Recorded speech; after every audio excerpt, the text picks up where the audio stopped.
అందరికీ నమస్కారం మాస్టర్. అంతర్గత వికాసంలో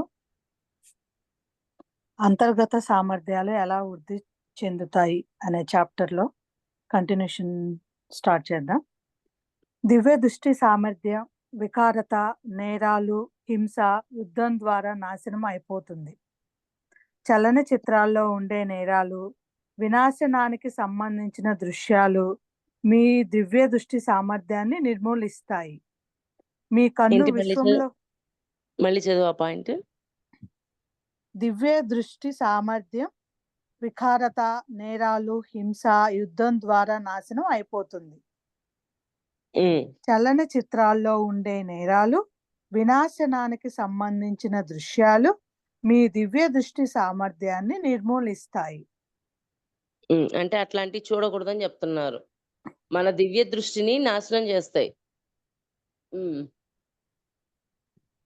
మీ కన్ను విశ్వంలోని దివ్యమైన అద్భుత శోభను చూడకపోతే కనుక మీకు దివ్య దృష్టి సామర్థ్యం లభించదు.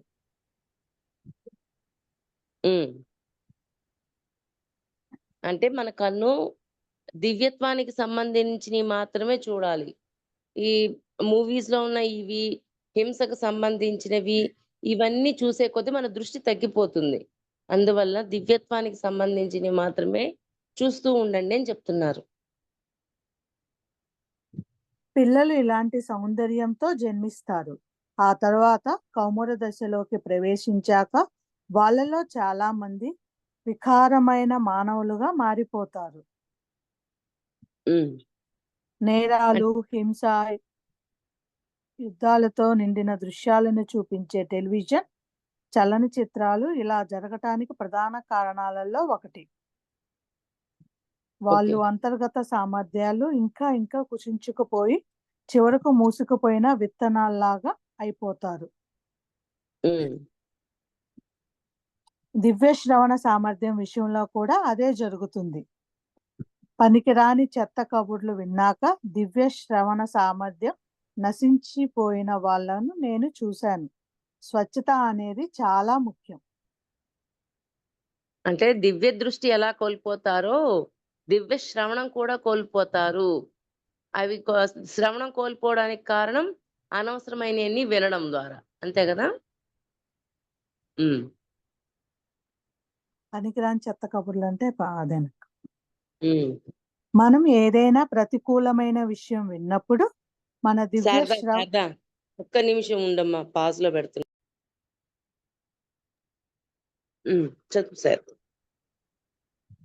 మనం ఏదైనా ప్రతికూలమైన విషయం విన్నప్పుడు మన దివ్య శ్రవణ సామర్థ్యం కుచించుకుపోవటం లేదా మూసుకొని పోవటం ఎందుకు జరుగుతుంది అని ఒక్కసారి ఓ మిత్రుడు అడిగాడు. నువ్వు మురికి కాలువలో పడిపోయి 24 గంటల పాటు ఆ దుర్వాసనని పీల్చాల్సి వస్తే ఏం జరుగుతుంది అని అతన్ని అడిగాను. సహజంగానే మీరు ఆ వాసన పీల్చడం ఆపేస్తారు.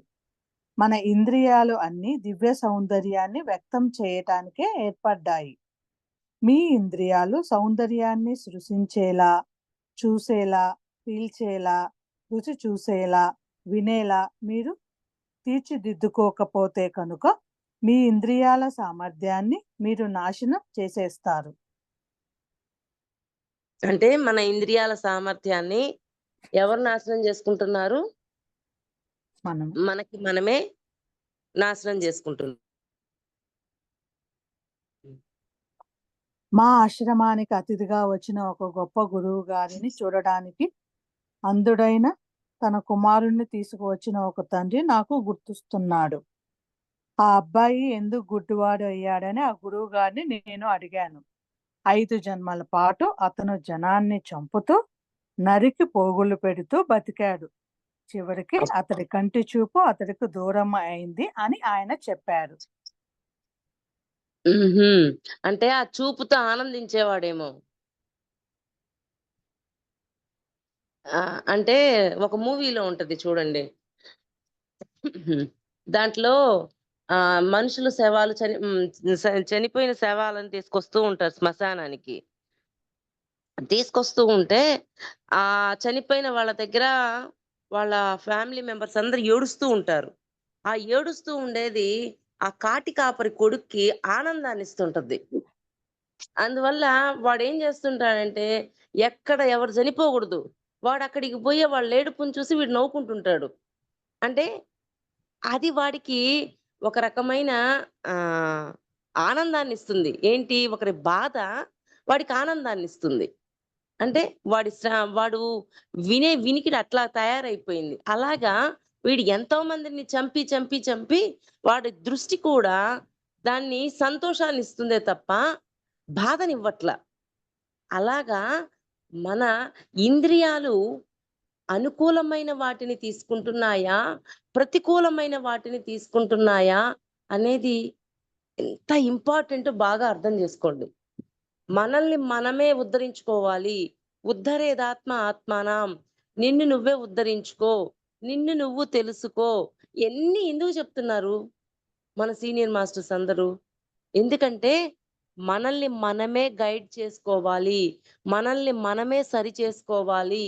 మనం ఎలా ఉన్నామో, మన యొక్క ప్రవర్తన ఎలా ఉందో జస్ట్ ఇన్ఫర్మేషన్ ఇస్తారు మాస్టర్సు. కానీ మనల్ని మనమే తయారు చేసుకోవాలి.